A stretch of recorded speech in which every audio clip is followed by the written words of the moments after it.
everyone. Welcome to the Chicken Squawk podcast.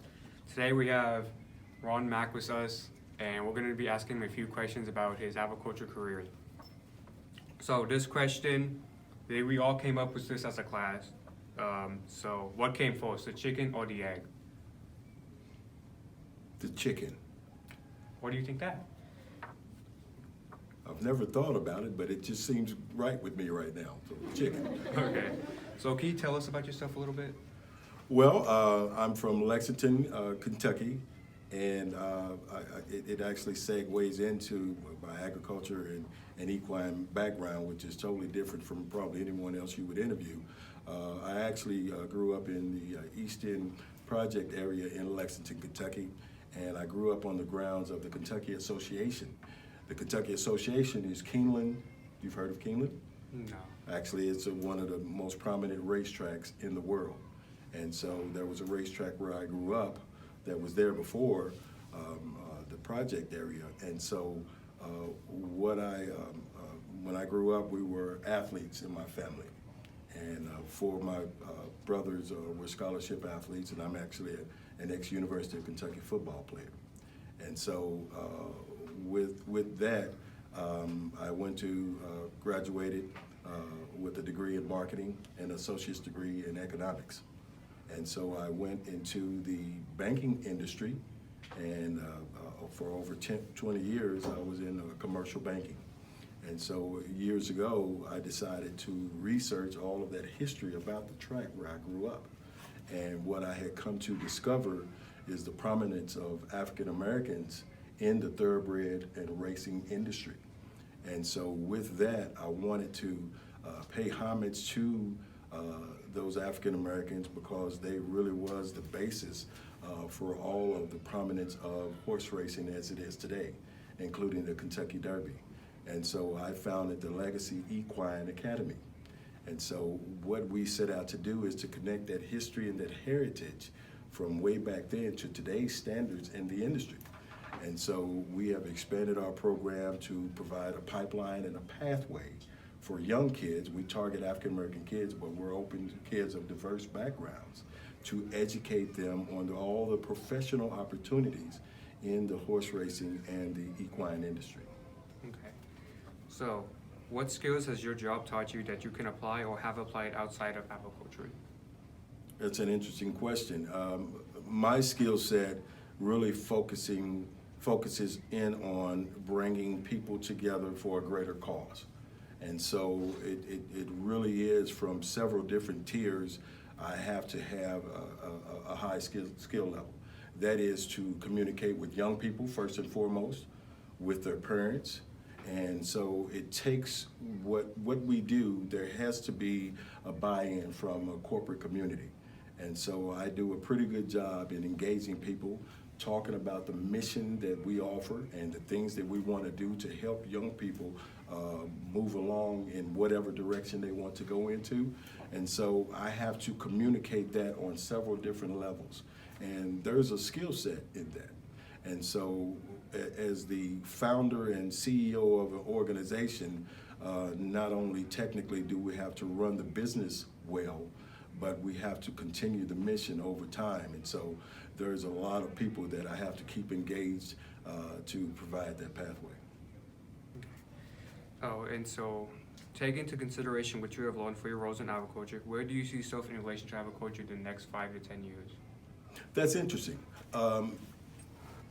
Technically, I don't come from agriculture, but what I've done in the last 5 years, if you have read about me in the articles and everything that I do, you would think that, well, I was born and raised in it, but I wasn't. But I have to be an insider at some point in time in what I do. So to your question, I've actually become a horse owner here in the last several months. I've invested in a syndicate that what we do is we engage African Americans and diverse folks to buy in percentages of different horses.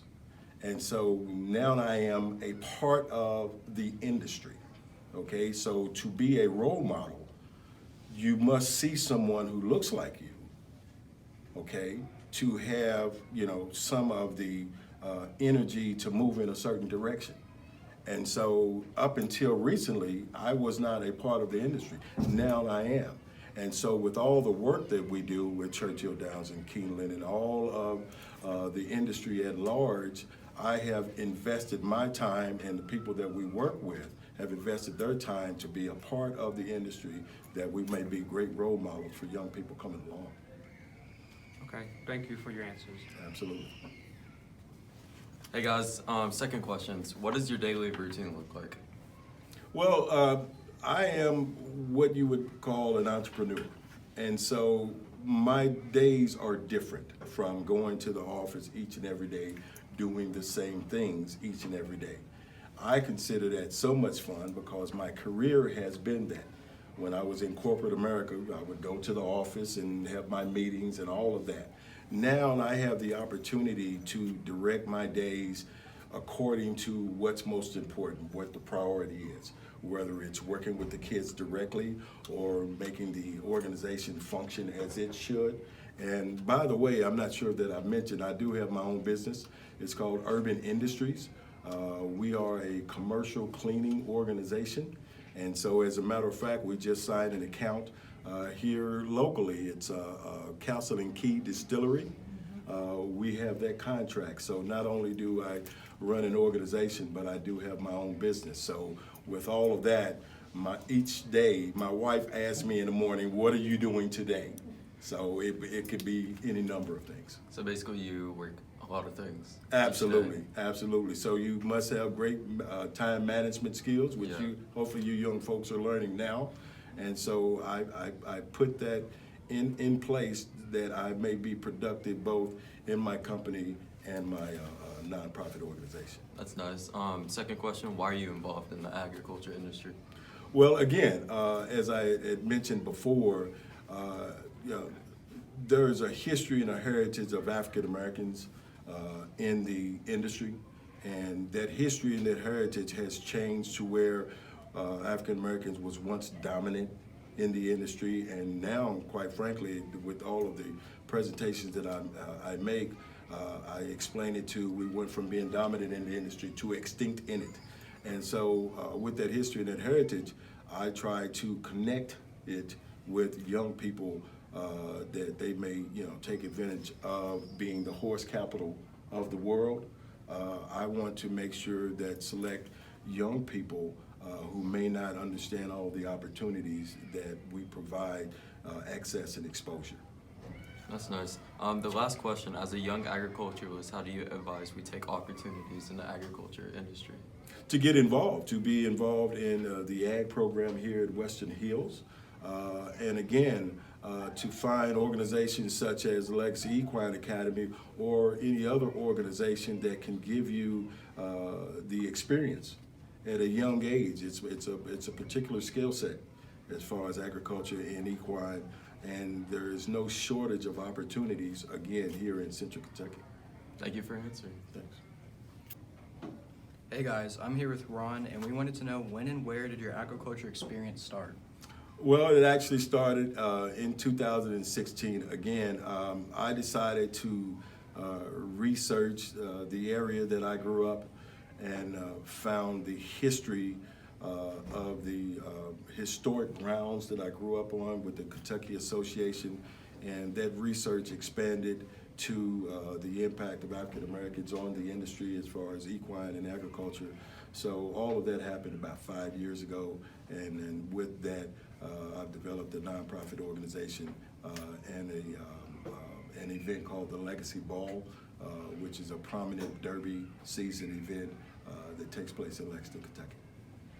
Now, what is your favorite agricultural memory? My favorite agricultural memory?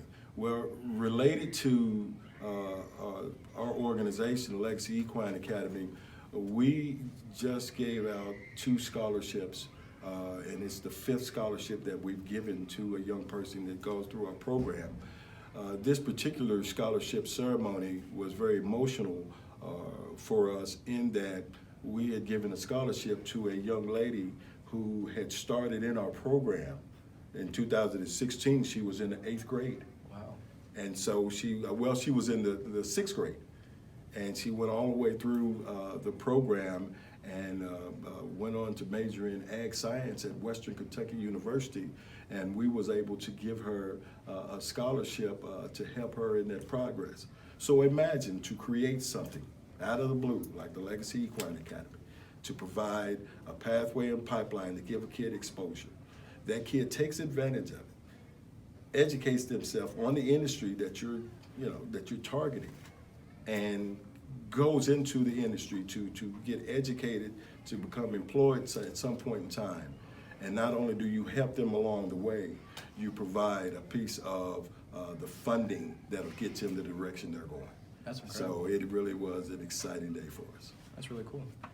Now, how have you seen your work in agricultural take from in your community? Well, it's a community-based program, and so we have really received a lot of accolades here, as much lately as ever, because it takes time to build something that's true and real. And so we're excited with all of the community outreach. As a matter of fact, at 2 o'clock today, I will be a part of a news conference in Lexington, Kentucky, near my old neighborhood. There is a film producer out of Hollywood that's coming to town, and what they're looking to do is to make a film, a movie about that history that I'm speaking about. And so I was one of a very select few of people to represent the equine and the communication of all of that history here locally. And so I'll be a part of that news conference. So I think that's really jumping into the community in a great way. Yeah, that's really cool. Yeah, Well, thank you for joining us on our Chicken Squawk Talk podcast. appreciate it. Thank you.